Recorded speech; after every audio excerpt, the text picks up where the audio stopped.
স্ত্রীর সাথে বেশি বেশি কথা বললে মিনিমাম ৫টা উপকার আপনি পাবেন ইনশাআল্লাহ। এর মধ্যে ১ নম্বর হচ্ছে আপনি মানসিকভাবে সবসময় সুস্থ থাকবেন। ২ নম্বরে আপনি প্রশান্ত থাকবেন, আপনার হৃদয়টা সবসময় প্রশান্তিতে থাকবে, টেনশন কমে যাবে আপনার। মানসিক যে চাপ এটা ইনশাআল্লাহ তাআলা কমে যাবে। এমনকি হার্ট অ্যাটাক থেকেও আল্লাহ তাআলা আপনাকে হেফাজত করবেন যদি আপনি আপনার স্ত্রীর সাথে একটা কোয়ালিটি টাইম আপনি তাকে দিতে পারেন।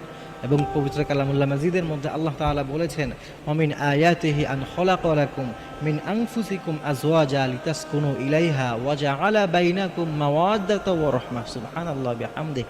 আল্লাহ তাআলা কি চমৎকার করে আমাদেরকে বলে দিয়েছেন।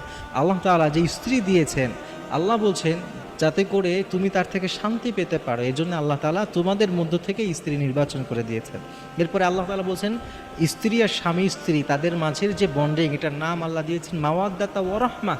আল্লাহ বলছেন উভয়ের মাঝে আল্লাহ তাআলা এক চমৎকার প্রশান্তি আল্লাহ তাআলা এটাকে দিয়ে দিবেন, প্রতিষ্ঠিত করে দেবেন তাদের মাঝে। এই প্রশান্তিটা তো আমরা আপনার স্ত্রীর থেকে আপনি পেতে পারেন। এজন্যে আপনার স্ত্রীর সাথে বেশি কথা বলেন, তাকে বেশি সময় দেন। আমরা তো এখন যে যান্ত্রিক জীবন, এইটার জন্যে স্ত্রীকে সময় দিতে পারি না, কিন্তু পরিবারের সাথে ভালো সময় কাটানো এটাও অনেক গুরুত্বপূর্ণ একটি সুন্নাহ।